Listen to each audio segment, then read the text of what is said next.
Configuring authentication for connector tools. Picture a delivery driver pulling up to a secure warehouse. If they don't have the right security pass, there is no way they're getting that cargo.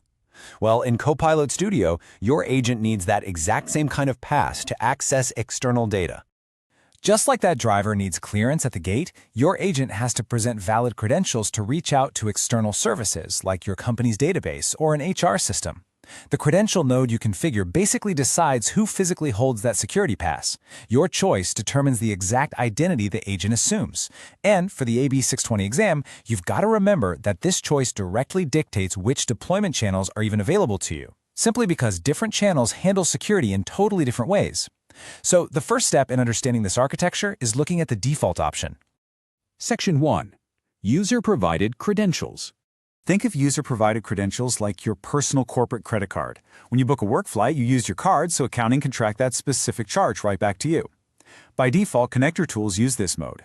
Technically speaking, when a user talks to the agent, it prompts them to actually sign into the connected service using their own account. So the agent is acting purely as an individual delegate. For the AB 620 exam, a classic scenario here is an agent that sends emails through Office 365 Outlook. You absolutely have to use user-provided credentials here so that outbound messages actually come from that individual employee's mailbox. This makes sure data access is securely scoped to exactly what they are permitted to see. But what happens when you don't want to use individual accounts? That brings us to Section 2, Maker-provided credentials. Imagine a shared departmental shipping account. Instead of every single person needing their own FedEx account just to mail a letter, the whole department uses one shared account number to get packages out smoothly. In Copilot Studio, this is known as Maker-provided credentials. Technically, the agent uses the maker's own connection for all users. That means everyone operates under a single shared identity, with uniform access to the data. This is heavily tested on the AB 620 exam, often using scenarios like the Woodgrove Bank IT Service Desk. See, the bank maintains a dedicated service account to write tickets into their IT system. The individual bank employees don't actually have direct accounts in that system. If you prompted them to sign in, it wouldn't just cause a little user friction, it would trigger an immediate authentication failure. And understanding this leads us straight to a critical architectural prerequisite. Is your instructor, I really need you to watch out for this specific AB 620 gotcha. Maker-provided credentials require your agent to be deployed on an authenticated channel. If your agent is set up for an unauthenticated or anonymous channel, the Maker-provided option will literally vanish from your configuration menu. Poof, gone. You won't even see it. To set this up properly, you have to configure the agent's authentication first. Then, open the tool's configuration, navigate to Details, select Additional Details, and finally, change the Credentials to Use setting. Knowing these menu steps brings us to the core architectural question you've got to answer. As an IT architect building these agents, you must ask this guiding question for every single connector tool. Should the agent act on behalf of each individual user, or should it always act with a single shared identity? Answering this fundamental question right at the start prevents massive headaches and rework later on. On the exam, you need to instantly spot the right architectural choice here. If the scenario requires scoped permissions, meaning users only see what their specific personal login allows, you must choose user-provided. But if the scenario involves a back-end system where regular users don't have accounts and you need a shared service account to do the heavy lifting silently in the background, you've got to go with Maker-provided. Once you configure this shared service connection, you'll need to know how your dev team can actually collaborate on it. Which leads us to Section 3, Sharing Connections Safely.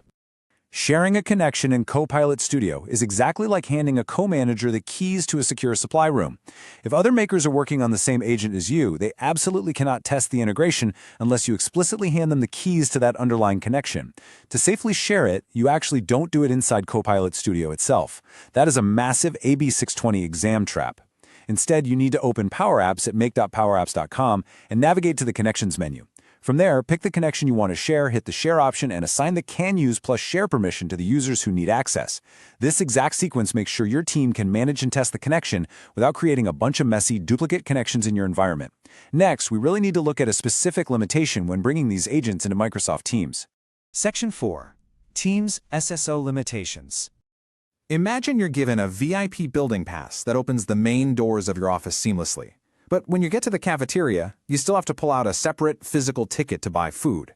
Kind of annoying, right? Well, this brings us to a very strict architectural limitation that you will definitely see on the AB 620 exam. When an agent is deployed to Microsoft Teams and it uses custom Active Directory authentication, single sign-on or SSO is simply not supported for connector tools. Even though SSO works perfectly to get the user into the Teams experience itself, the connector tools act like that cafeteria. Users are forced to manually authenticate to each connector the very first time they use it. This limitation requires some really careful rollout planning to ensure a smooth user experience. So if you're building an agent for Teams and it uses connector tools with custom AD, you must plan for this limitation right off the bat during your design phase. Users are going to see sign-in prompts for each connector the very first time it's invoked.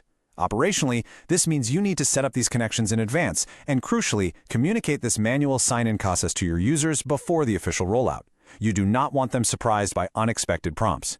As an IT architect, this leaves you with a critical design challenge to consider. How can you design the most frictionless conversational experience possible for your users, even when you're forced to navigate these strict technical limitations?